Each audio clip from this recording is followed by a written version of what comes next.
ನಮಸ್ತೆ friends, welcome to Ashwini ಕನಸು blog. ಎಲ್ಲ ಹೇಗಿದ್ದೀರಾ? ಚೆನ್ನಾಗಿದ್ದೀರಾ ಅನ್ಕೋತೀನಿ ಫ್ರೆಂಡ್ಸ್. ಹಾಗೆ ನಾನು ಚೆನ್ನಾಗಿದ್ದೀನಿ, ನೀವೆಲ್ಲ ಚೆನ್ನಾಗಿದ್ದೀರಾ ಅಂತ ಭಾವಿಸ್ತಾ ಇವತ್ತಿನ ಒಂದು ಮೋಟಿವೇಶನ್ ವಿಡಿಯೋ ಸ್ಟಾರ್ಟ್ ಮಾಡ್ತಾ ಇದ್ದೀನಿ. ಇವತ್ತಿನ ಮೋಟಿವೇಶನ್ ವಿಡಿಯೋ ಏನಪ್ಪ ಅಂದರೆ ಫ್ರೆಂಡ್ಸ್, ಮೂರ್ಖರಾಗಿರಬೇಕು. ಎಲ್ಲಿ ನಮ್ಮ ಆಟಗಳನ್ನ ಸ್ಟಾರ್ಟ್ ಮಾಡಬೇಕು ಅಲ್ಲಿ ಸ್ಟಾರ್ಟ್ ಮಾಡಲೇಬೇಕಾಗುತ್ತೆ. ನಿಜ ಅಲ್ವಾ? ನಿಜ. ಎಲ್ಲ ಟೈಮಲ್ಲೂ ಮೂರ್ಖರ ಮುಖವಾಡ ಹಾಕ್ಕೊಳಕ್ಕಾಗಲ್ಲ. ನಮ್ಮ ಮಾತು ಎಲ್ಲಿ ಮಾತಾಡಬೇಕಾಗುತ್ತೆ ನಾವು ಅಲ್ಲಿ ಮಾತಾಡಬೇಕಾಗತ್ತೆ. ಏಕೆಂದರೆ ನಮ್ಮ ಮಾತು ಆ ಸಿಚುವೇಶನ್ಗೆ ತುಂಬಾ ಗಂಭೀರವಾಗಿರುತ್ತೆ, ತುಂಬಾ ಅರ್ಥಪೂರ್ವವಾಗಿರುತ್ತೆ, ತುಂಬಾ ಆ ಸಮಯಕ್ಕೆ ನಮ್ಮ ಮಾತು ಬೇಕೇ ಬೇಕಾಗಿರುತ್ತೆ ಅಲ್ವಾ? ಮೂರ್ಖರಾಗಿರಬೇಕು ಅಂದರೆ ಮಾತಾಡೋ ಟೈಮಲ್ಲಿ ಮಾತಾಡಲೇಬೇಕಾಗುತ್ತೆ. ಎಲ್ಲ ಗೊತ್ತಿದ್ದರೂ ಮೂರ್ಖರಾಗಿರಬೇಕು. ಓಕೆನಾ? ಎಲ್ಲ ಗೊತ್ತು ಅನ್ನೋರಿಗೆ ಏನೂ ಗೊತ್ತಿರಲ್ಲ. ಖಾಲಿ ಪಲಾವ್ ಇದ್ದಂಗೆ ಅವರು, ಡಬ್ಬನ ಅಳ್ಳಾಡಿಸ್ದಂಗೆ ಅವ್ರಿಗೆ ಎಲ್ಲ ಗೊತ್ತು. ನಾನೇ ಸೀನಿಯರ್, ನಾನೇ ಜೂನಿಯರ್, ನಾನೇ ಸೀನಿಯರು ಅಂತಾರೆ. ಆದರೆ ಅವ್ರಿಗೆ ಏನಂದರೆ ಏನೂ ಗೊತ್ತಿರಲ್ಲ. ಎಲ್ಲ ಗೊತ್ತು ಅನ್ನೋ ಒಂದು ಅಹಂಕಾರ ಎಲ್ಲ ತೋರಿಸ್ಕೊಂಡು ಹೋಗ್ತಾರೆ. ಈಗ ನೋಡಿ, ಫಸ್ಟ್ ಎಲ್ಲ ನೋಡ್ತಿದ್ದಲ್ಲ, ಈಗಲೂ ನಡೀತಾ ಇದೆ. ಜೂನಿಯರ್ ಅಂತ ಅಂದ್ಬಿಟ್ಟು ಕಾಲೇಜ್ಗೆ ಹೋದರೆ ನಾವೆಲ್ಲ ದೊಡ್ಡವರು, ನೀವೆಲ್ಲ ಚಿಕ್ಕವರು, ನಾವು ಹೇಳ್ದಂಗೆಲ್ಲ ನೀವು ಕೇಳಬೇಕು ಅಂತ ಆಟ ಆಡಿಸ್ತಾರೆ. ಈ ಫ್ಯಾಕ್ಟ್ರಿಗಳಲ್ಲೂ ಅಷ್ಟೇ, ತುಂಬ ವರ್ಷದಿಂದ ಕೆಲಸ ಮಾಡ್ತಿದ್ದವ್ರಿಗೆ ದಿಢೀದಂಗೆ ಹೊಸಬ್ರು ಕೆಲ್ಸಕ್ಕೆ ಸೇರಿಕೊಂಡ್ರೆ ಅವ್ರನ್ನ ಹಿಂಗೆಲ್ಲ ಆಟ ಆಡಿಸ್ತಾರೆ. ಅವ್ರು ಹೇಳ್ದಂಗೆಲ್ಲ ಕೂತಕ್ಕೆ ನೀರು ತರಿಸ್ಕೊತಾರೆ, ಎಲ್ಲನೂ ಮಾಡಿಸ್ತಾ ಇರ್ತಾರೆ.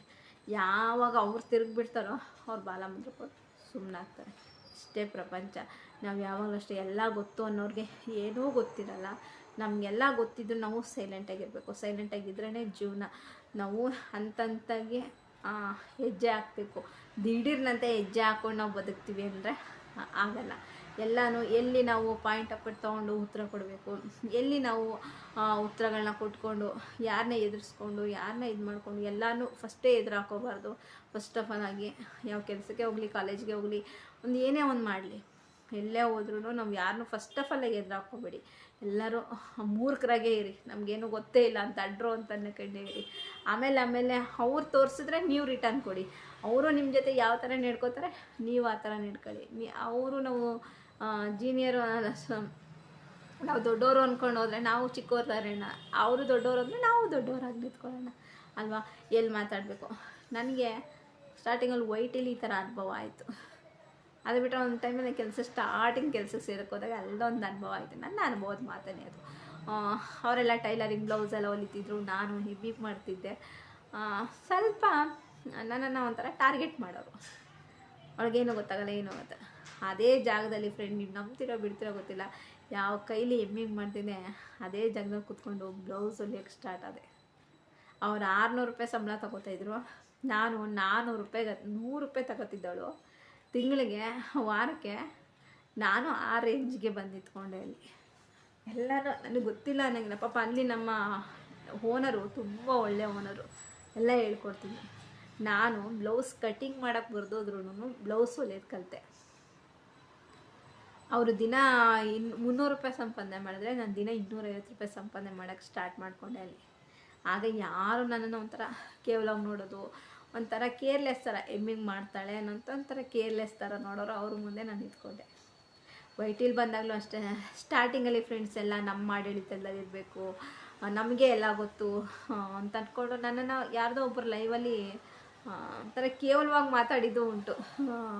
ನಾನು ಆ ಮಾತಿಗೆ ತಲೆನೇ ಕೆಡಿಸ್ಕೊಳ್ಳಿಲ್ಲ ಫ್ರೆಂಡ್ಸ್. ಯಾಕಂದರೆ ನಾವು ಮಧ್ಯೆ ಹೋಗೋದು, ಅವ್ರಿಗೆ ಏನಕ್ಕೆ ಪ್ರಾಬ್ಲಮ್ ಆಗಿದೆ ಅಂತಲೇ ಗೊತ್ತಿಲ್ಲ.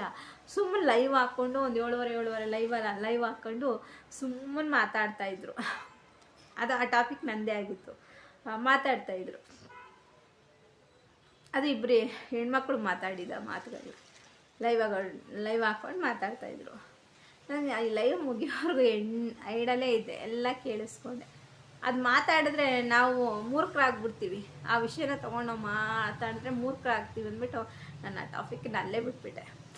ಅವ್ರು ಮಾತಾಡಿ ದೊಡ್ಡವರಾಗಲಿ, ನಾವು ಮಾತಾಡ್ದಂತೆ ಚಿಕ್ಕವರಾಗಿ ದೊಡ್ಡವರಾಗೋಣ ಅಂತ ಅಂದ್ಬಿಟ್ಟು ಮಾತಾಡ್ದಂತೆ ದೊಡ್ಡವರಾಗಬೇಕು ಯಾವತ್ತೂ. ಅಂದರೆ ಆ ಮಾತಾಡೋ ವಿಷಯ ಏನಿರಬೇಕು ಅಂದರೆ ಅರ್ಥಪೂರ್ಣವಾಗಿರಬೇಕು. ಈಗ ನಾವು ಒಬ್ರಿಗೆ ಉತ್ತರ ಕೊಡ್ತೀವಿ ಅಂದರೆ ಆ ಮಾತಲ್ಲಿ ತುಂಬಾ ಅರ್ಥಪೂರ್ಣವಾಗಿದ್ದರೆ ಮಾತ್ರ ಆ ಮಾತಿಗೆ ಒಂದು ಬೆಲೆ, ಗೌರವ ಎಲ್ಲ ಇರೋಕ್ಕಾಗ ಸಾಧ್ಯ. ಅದು ಬಿಟ್ಬಿಟ್ಟು ಮಾತಾಡ್ತೀನಿ ಅಂದರೆ ಅದಕ್ಕೆ ಖಂಡಿತ ಅರ್ಥ ಏನೂ ಇರಲ್ಲ. ಸುಮ್ಮನೆ ಮಾತಾಡಬೇಕೈತೆ. ಅಲ್ವಾ? ನಿಜ ಅಲ್ವಾ? ಹಾಗಾಗಿ ನಾವೆಲ್ಲ ವಿಷಯದಲ್ಲೂ ಮೌನವಾಗಿರೋದೇ ಒಳ್ಳೆಯದು. ಪ್ರತಿಯೊಂದು ವಿಷಯಕ್ಕೂ ಮೌನವಾಗಿರಬೇಕು. ಎಲ್ಲಿ ಮಾತಾಡಬೇಕು ಅಲ್ಲಿ ಮಾತಾಡಿದ್ರೆ ಆ ಪದಕ್ಕೆ ಇದಕ್ಕೆ ಅರ್ಥ ಸಿಗುತ್ತೆ. ಸುಮ್ಮನೆ ಮಾತಾಡ್ತಾರೆ, ನಾನು ಮಾತಾಡ್ತೀನಿ, ಅವ್ರಿಗೂ ನಮಗೂ ಯಾವುದೇ ಥರ ಸಂಬಂಧ ಇರಲ್ಲ. ಯಾಕಂದರೆ ಅವ್ರು ಮಾತಾಡೋರಿಗೆ ಸಾಸಿವೆಯಷ್ಟು ಏನೂ ಗೊತ್ತಿರಲ್ಲ ಫ್ರೆಂಡ್ಸ್. ಎಲ್ಲ ಗೊತ್ತು ಅಂತಾರೆ, ಏನೂ ಗೊತ್ತಿರಲ್ಲ. ಅವ್ರಿಗೆ ಮಾತಾಡೋದೊಂದೇ ಇದು ಚಪಲ. ನಮಗೆ ಏನಾರು ಮಾಡಿ ತೋರಿಸೋದೇ ಚಪಲ ಆಗಿರಬೇಕು. ಲೈಫಲ್ಲಿ ನಾವು ಗುರಿ ಮುಟ್ಟಬೇಕು. ಮಾತಾಡೋರ ಬಗ್ಗೆ ಎಲ್ಲ ತಲೆ ಕೆಡಿಸ್ಕೊಬಾರ್ದು. ಅವ್ರು ಮಾತಾಡ್ತಾ ಇರ್ತಾರೆ, ಮಾತಾಡ್ಕೊಳ್ಳಿ ಅಂತ ಬಿಡಬೇಕು. ನಾವು ಒಂದೊಂದು ಹೆಜ್ಜೆ ಮುಂದೆ ಹೋಗಬೇಕು. ನಮ್ಮ ಮಾತಾಡೋ ಟೈಮ್ ಬಂದಾಗ ನಮ್ಮ ಮಾತುಗಳನ್ನ ಅವ್ರಿಗೆ ಕೊಡಬೇಕು. ಇಷ್ಟೇ ನಾನು ಕಲ್ತಿರೋದು ಇದೆ ಫ್ರೆಂಡ್ಸ್. ನಾನು ಎಲ್ಲ ಟೈಮಲ್ಲೂ ಮಾತು ತಗೊಳಕ್ಕೆ ಇಷ್ಟಪಡಲ್ಲ. ಎಲ್ಲ ಟೈಮಲ್ಲೂ ಎಲ್ಲರ ಮಾತು ಕೇಳ್ತೀನಿ ಅಂತಲ್ಲ. ಫಸ್ಟ್ ಆಫ್ ಆಲ್ ಇಲ್ಲಿವರೆಗೂ ನಾನು ಯಾರ ಮಾತು ಕೇಳಲ್ಲ. ಇದೇನು ಹೇಳುತ್ತೆ ಇದೆರಡೇ ಕೇಳೋದು. ನನಗೇನು ಅನ್ನಿಸ್ತದೆ ಅದು ಒಳ್ಳೆ ದಾರಿ ಅನ್ಸಿದ್ರೆ ಖಂಡಿತ ಅದನ್ನು ಮಾಡ್ತೀನಿ. ನನ್ನ ಮನಸ್ಸು ಅದನ್ನು ಒಂದೆರಡು ಸಲ ಬೇಡ ಅಂದ್ಬಿಟ್ರೆ ಖಂಡಿತ ಮಾಡೋಕ್ಕೋಗಲ್ಲ. ಆ ಥರ ಒಬ್ರಿಗೆ ಬೈಬೇಕು ಅಂದ್ರೂ ಅಷ್ಟೇ ಇಲ್ಲಿಂದ ಬರಬೇಕು. ನಾನು ಇವತ್ತು ಅವ್ರಿಗೆ ಬೈಬೇಕು ಅಂತ ತಕ್ಷಣ ಬೈದೆ ಬಿಡೋದು. ಇಷ್ಟೇ ನಾನು ತಗೊಂಡಿದ್ದು. ಪ್ರಪಂಚದಲ್ಲಿ ಯಾವಾಗಲೂ ಮೌನವಾಗಿರಬೇಕು, ಮೂರ್ಖರಾಗಿ ಬದುಕಬೇಕು. ಆ ಮೂರ್ಖತನ ಹೆಂಗಿರಬೇಕು ಅಂದರೆ ನೋಡೋರಿಗೆ ಇವಳ ಹತ್ರ ಏನು ಮಾತಾಡೋರು ಪ್ರಯೋಜನ ಇಲ್ಲ ಅನ್ಬೇಕು. ಈಗೇನಾರು ಒಬ್ರ ಬಗ್ಗೆ ಚಾಡಿ ಹೇಳಕ್ಕೆ ಬರ್ತಾರೆ, ಒಬ್ರ ಬಗ್ಗೆ ಇಲ್ಲ ಸಲದೆಲ್ಲ ಹೇಳಕ್ಕೆ ಬರ್ತಾರಲ್ಲ, ಅವಾಗ ಏನ್ಬೇಕಂದ್ರೆ ಇವಳ ಹತ್ರ ಏನು ಮಾತಾಡಿ ಏನು ಪ್ರಯೋಜನ, ಈ ಮಾತಿಗೆ ಅರ್ಥನೂ ತಗೊಳ್ಳಲ್ಲ, ಕೇರ್ಲೂ ಮಾಡಲ್ಲ ಅವಳು. ನಾವೇನು ಹೇಳಿದ್ರು ಈ ಕಿವಿಗೆ ಹೇಳ್ತಾಳೆ, ಈ ಕಿವಿಲಿ ಬಿಟ್ಬಿಡ್ತಾಳೆ, ಇವಳ ಹತ್ರ ಏನು ಹೇಳೋದು ಅಂತಾರೆ. ಅಂದರೆ ನಮಗೆ ಅಲ್ಲೇನು ಹೇಳೋಕ್ಕೆ ಬಂದಿರ್ತಾರೆ ಅಂತ ನಮ್ಗೆ ಚೆನ್ನಾಗಿ ಗೊತ್ತಿರುತ್ತೆ, ಸಿಚುವೇಶನ್ ಏನಂತ ಗೊತ್ತಿರುತ್ತೆ. ಹಾಗಾಗಿ ಯಾರ ವಿಷಯಕ್ಕೂ ಕಿವಿ ಕೊಡಬೇಡಿ. ಅಂದರೆ ನಿಮ್ಮ ಮಾತಾಡೋವಂಥ ಪರಿಸ್ಥಿತಿ ಬಂದಾಗ ಡೋಂಟ್ ಕೇರ್, ಅಲ್ಲೇ ಬಹುಮಾನ ಕೊಟ್ಬರ್ತಾರೆ. ಆ ಮಾತನ್ನ ವಾಪಸ್ ತೊಗೊಳ್ಬೇಕು. ಅವ್ರು ದೊಡ್ಡವರಾದ್ರೂ ಚಿಕ್ಕವರನ್ನು ಗೌರವ ಏನು ಕೊಡ್ತೀವಿ, ದೊಡ್ಡವ್ರಿಗೂ ಕೊಡಬೇಕು, ಚಿಕ್ಕವ್ರಿಗೂ ಕೊಡಬೇಕು ಗೌರವ. ಆದರೆ ಆ ಮಾತಲ್ಲಿ ತೂಕ ಇದ್ದರೆ ಬಿಟ್ಬಿಡಿ. ನಿಮ್ಮ ತಪ್ಪಿರುತ್ತೆ, ನಾನಿನ್ನೂ ತಪ್ಪು ಮಾಡಿದ್ದೀನಿ ಅಂತ ಬಂದುಬಿಡಿ. ತಪ್ಪಿಲ್ವಾ ತಿರುಗಿಸಿ ಉತ್ತರ ಕೊಡಿ. ಅದು ದೊಡ್ಡವರಾದ್ರೂ ಪರವಾಗಿಲ್ಲ, ಚಿಕ್ಕವರಾದ್ರೂ ಪರವಾಗಿಲ್ಲ. ಆ ಉತ್ತರ ಕೊಟ್ಟರೆ ನೀವಾಗ ಸಾಧ್ಯ. ನಿಮ್ಮ ಮನಸ್ಸಲ್ಲೂ ಕೊರಗು ಅನ್ನೋದಿಲ್ಲ. ಅವ್ರೇನೋ ಅಂದರು ಅಂದ್ಬಿಟ್ಟು ಒಳಗೆ ಕೊರಗೋದು, ನಿಮ್ಮ ಆರೋಗ್ಯ ಹಾಳು ಮಾಡ್ಕೊಳ್ಳೋದು ಇದು ಮಾಡ್ಕೋಬೇಡಿ.